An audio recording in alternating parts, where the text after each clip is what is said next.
Thank you, everybody, for being here. I'm here to announce that I will not be seeking re-election to the United States Congress in 2024 and plan to leave Congress in the first week of February of 2024.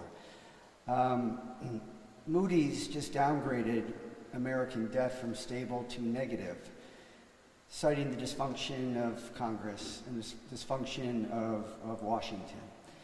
And Congress is not the institution that I went to 19 years ago.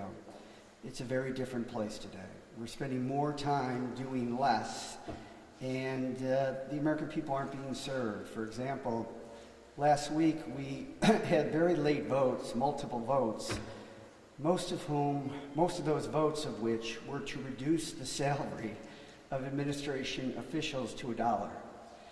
Now, there was a time where leadership could discern between what was serious and what was not. Unfortunately, those days are over. So we're in a rough patch right now as a country. The country is deeply divided. The Economist just did a piece not long ago stating that in the midterm elections in 2022, 107 million people voted for members of the House of Representatives.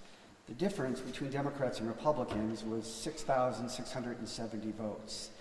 And that idea of crossover appeal has been, replaced with performative, audacious behavior, which makes a mockery of the institution of Congress. And Congress is Article 1 of the United States Constitution for a reason, because it's the most important branch of the three in government. And the most important branch of Congress is the House of Representatives. Why? Because it's closest to the people. I didn't go to Washington 19 years ago to change the world. I went there to change my community. And I think that we have, in many, many ways, from downtown Buffalo to the waterfronts, plural, the Buffalo River, the Lake Erie shoreline, the outer harbor, the inner harbor, and have promoted a quality of life that has been recognized internationally and nationally. The Economist magazine, Fortune magazine, the New York Times, the Boston Globe, and many other publications have done feature stories on Buffalo extolling the virtues of the new Buffalo. For the first time in 40 years, the population of young Buffalo is increasing, not decreasing. The fastest growing neighborhood in Western New York is downtown Buffalo. Young people are coming back here. Our economy is diversified. That work must continue, but it will continue without me representing this community in Congress. There's just a time for change, and I think this is the time, and that's what the basis of my decision was. And I think that I want to come back to the city and serve this city that I've represented in Washington for the past 19 years. The people of Buffalo are genuine, they are good, they are hardworking. The one thing they want at the end of the day is just something to believe in, something to believe in. And for me, it was never about Wall Street or J Street or even Main Street. It was about the neighborhood streets, where real people live and struggle every day. And still they find some reason to believe, to get up and to go to work and to take care of their families, to take care of their communities, and do the kinds of things that are necessary that we all aspire to as individual citizens of this community. So with that, I'll take any questions you may have about specifics. Brian, if you can't tell us what you plan to do, can you tell us how you plan to serve the community, what you'd like to do in your post-congressional life? Well, as I said, in Congress, we travel 11 months out of the year, pretty much. And then during the month of August, I would travel overseas quite extensively. So you're really gone a lot. I'll be talking about, what my future plans are in the weeks to come. I'm still talking with people. People are reaching out about inquiries of availability as recently as this week. And so I have an obligation just to assess all of them before I make a final decision. But there's a lot of good to be done in this community. And I, first and foremost, want to enjoy this community that we have all worked so hard to make better. You don't have an agreement in place to go somewhere? I don't have an agreement. You have a long history here in Yeah. Western New York during your time in Washington. Are there any specifics that you would like to be your legacy as you leave office? Well, this is tangible stuff. I think the most is the intangible. And I was a teacher of history and economics at Buffalo State College, and they let me teach a course, write a course, and teach it, called the Economic History of Buffalo and Western New York. And in it, we would chronicle the rise and decline of Buffalo's economy, dating back to the 1901 Pan American Exposition. And Buffalo was the 8th largest economy in the nation at that time. All the great artists, Frank Lloyd Wright, Henry Hobson Richardson, Richard Upjohn, Louis Sullivan, Daniel Burnham, Louise Bethune, they were architects of extraordinary talent that could have went anywhere in the world. None of them were from Buffalo, they came to Buffalo. Because this is a city that said to those creative people, you can get your vision turned into something real. Over the 20th century, Buffalo lost its footing. The decline of manufacturing, changing world economy. And with it, people lost confidence in their community. The collective confidence, which is so important in attracting new investment, new ideas, and new energy. People used to drive around in cars with no goal on it, wide right. We had a view, an inferiority complex, that our fate was determined by external forces over which we had no control. So a lot of the fights that we took on, typically they always started with no, but a lot of that was designed not only to build the physical infrastructure to make the waterfront cleaner and more attractive, but it was also to rebuild the human infrastructure of the people in this community to try to get back to that period of confidence. And I think that we are there. And you look it up yourself. Pre-pandemic, Buffalo was the talk of the nation. Because of this renewed spirit, this youth movement, this recognition that the downtown core is attractive, exciting, and vibrant. So a lot of this, there were physical improvements. Our waterfront was old, declining, and industrial, and that shaped the image of Buffalo for people from the outside. Now, at least it has a basis from which to be defined as youthful, optimistic, and hopeful. And that's what defines Buffalo and Western New York. And those are the fundamentals for economic investment, economic growth, and life quality. But you look around this city, this beautiful facility from the 1901 Pan American Exposition, Delaware Park, the Art Gallery, all of these things are indicative of a city that is on the rise. And so my hope is that we have played a small part in helping to rebuild the psychology of this community as a can-do community again. Will you get involved and have an opinion on who might replace you and who will replace you in Congress? No, there'll be plenty of time for that. I'll be in Congress for several months still. We have a lot of work to finish. We want to make sure that there is a smooth transition to ensure that the projects that we're working on, continue. This is all a work in progress. It's your life's work, and then it's turned over to somebody else to do. But there's plenty of great candidates that would make effective representation. Do you see a place where you would endorse someone? I don't know. I'll see that in what happens in time, but that's a possibility. What's going to be the process to fill your spot? Yeah, I would file a notice of resignation, a notice to vacate, from which the governor would have 10 days to schedule a special election. That could be done within 70 to 90 days of a resignation. So conversely to your list of accomplishments over 19 years, is there anything you regret not being able to accomplish? Yeah, the Central Terminal was a disappointment because that was one of the projects that fit into this idea of being audacious about what is possible. We just took the easy route out, and that's a shame because we see from our work, at the waterfront, Niagara Street, car sharing Main Street, Ohio Street. When you make infrastructure investments, private investment follows. So for every dollar that we spent in rebuilding Ohio Street, $7 in private sector investment was followed. And that's not coincidental. That is a cause and effect relationship. So I just thought that, the central terminal becoming the train station, because that was the historic train station, would have been a catalyst for the redevelopment of the Broadway Fillmore area. That's occurring now. People are very dedicated to that process of restoring that building. But when you go to Washington, you see, Union Station. You see what the central terminal could have been and was. And that's disappointing. So I think that was an outlier. We were pretty successful in trying to get people to get behind good projects. And let me just thank, in addition to my staff that's here, who are extraordinary individually and collectively, the Buffalo media. On a lot of these issues, when you take on, like, the New York Power Authority, they just want you to go away. It doesn't matter if you're a congressman or a senator or a mayor or whatever it is. The key is not to go away. But that requires that the local media help you to sustain that pressure.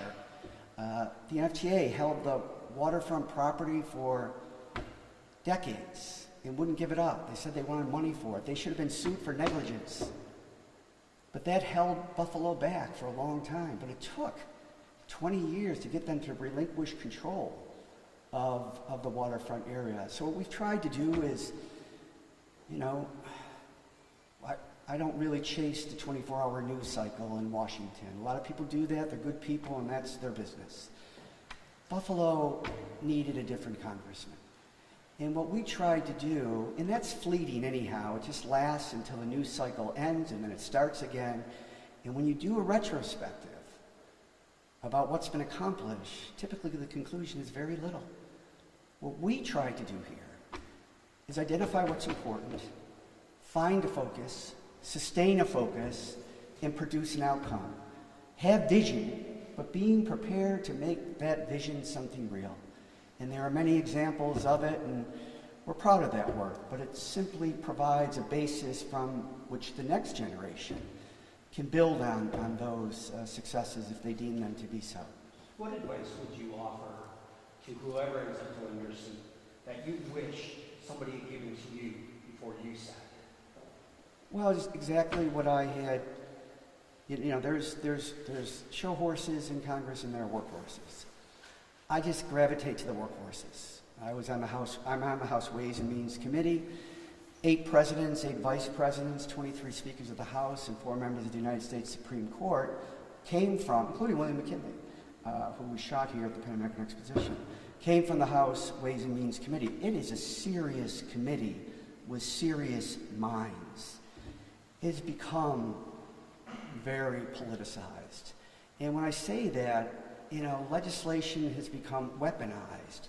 Speakers of the House of both parties would say to a member, that's a stupid piece of legislation. That doesn't do anything. It's never going to get signed into law. You're making a mockery of the institution, right? It doesn't happen anymore. So now you're in Washington for longer periods of time doing less. And as Moody's reported last week, the downgrading of American debt from stable to negative is a direct result of the dysfunction in Congress. So what I would say is, be Buffalo's congressman.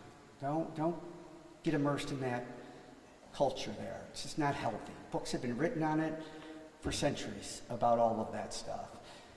The reason Article 1 of the United States Constitution deals with Congress is because it's the most important of the 3 branches, as I said. And the most important branch of Congress is the House. Why? They're closest to the people. So when I used to go to Washington right after votes were done, I'd get on the first plane to get back to Buffalo because it was an urgent reminder as to why I was sent there in the first place. And I would advise anybody, whether you're from Buffalo or Boston, go down there and represent your community. And you won't have time for all the other nonsense. 15 rounds of votes to elect a speaker. You elect a speaker so that they can be a leader whether you agree with them or not, and then you ignore the speaker and throw them out. I mean, it's just kind of stuff that is just wearing on the American people, but it's hurting. You know, the federal budget is nearly $7 trillion. That's 24% of the world's economy. 24%. We are just downgraded by movies because of political dysfunction. I mean, let's have a fight. Let's at least earn, you know, our stripes here. But to default and not to take yourself and your community, the nearly 800,000 people that elect you, more seriously. You just go down there to be a wise guy. Everything's weaponized. Everybody, friend-enemy distinctions. Everything's zero-sum. For somebody to win, somebody has to lose. That is not the tradition of this country. Congressman, given your sense of disgust and even horror of what's happening in Washington, you've still done this job for 19 years. You were a councilman in Assembly before that. Yeah. How does it feel like to you right now, as you're actually at the podium saying, I'm not going to be in Congress anymore? Gratitude. It'll change. You know, we're a resilient country. There are good Republicans that love this country as much as I do. I deal with them every day. And it's not everybody, and there are good Democrats that love this country as much as Republicans. That is the American political tradition. I will always be a grateful and humble student of government, and you know, particularly the Robert Caro series on Lyndon Johnson, the kinds of things that people went through to get things done was incredible. But there's a in the book, Tip O'Neill, the famous House Speaker, there's a piece in the book where he buttonholes Ed Markey, who was in the House at the time, now in the Senate, a friend of mine. And he says, hey, Eddie Markey, I need your vote on this amendment. Eddie Markey turns to Tip O'Neill and says, I can't be with you on this. I'll be with you when you're right. He says, Eddie, I don't need your vote when I'm right. But it's just, you know, and you look at the stuff that Johnson did just by, you know, getting Charlie Halleck to support a bill essentially for the 1964 Civil Rights Act, and the kinds of things that they resort to, and, you know, even like in the Lincoln movie, you know, like art, everything in a movie is there for a purpose. And there was that one sequence where Lincoln was going through the list of people that he was looking to support the legislation. And he said, this one wants a bridge, this one wants a... And he's kind of laughing about it because he had a sense of humor, despite living in a horrible time. And there's a human nature aspect to this job that is very, very important. So I just think it's time for somebody else to try. And I think new energy, a new sense of purpose will be good for Buffalo and Western New York. Brian, some people might question the timing. Why February? Why not fill out the term? It sets in motion a bunch of political inciting, you know, that needs to occur within the parties, I should say. Why February? Because this situation got really bad in January. And it gets worse moving forward. And you watched it play out, you know, the whole issue of the speaker thing, changing the rules, the performative nature, you know, somebody's in the back of the House chamber yelling expletives while the President of the United States is delivering the State of the Union address where 40 million people are watching.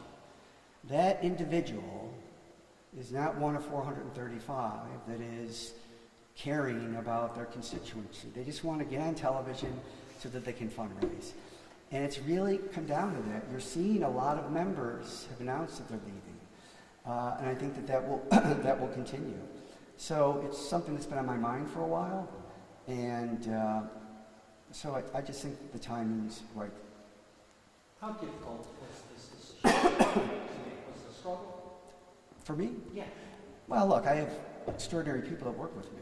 You know, I have among the best staffs in Congress, locally and in Washington. And, you know, the average tenure of a congressional staffer is 3 years. In our office, it's 10 years. There's a reason for that. You know, they're talented people that have contributed mightily to everything that we've accomplished here. You know, when we went after the Power Authority, we had to know more about the Power Authority than the Power Authority knew about itself. And we did. And that's how we beat them at a bad game. You catch them and, conflicting statements about their operation. And the power authority is so important because there are 16 power generating plants in New York State. Most of them either lose money or are marginally profitable. There's only 2 that make money. It's Niagara Power Project. Why is it there? You can't just locate it anywhere. It's there because we have a lake that feeds a river whose water is diverted, that produces the cleanest, cheapest electricity in New York State.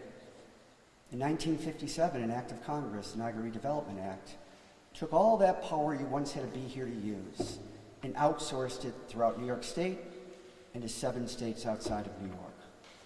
So the ability as a teacher, dealing with that period of the city's history, I was a freshman in the minority, we went after them, and we wanted $1 billion settlement, which was really nothing compared to what we deserved.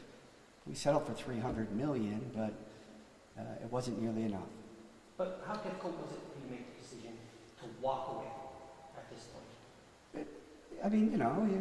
You deliberate and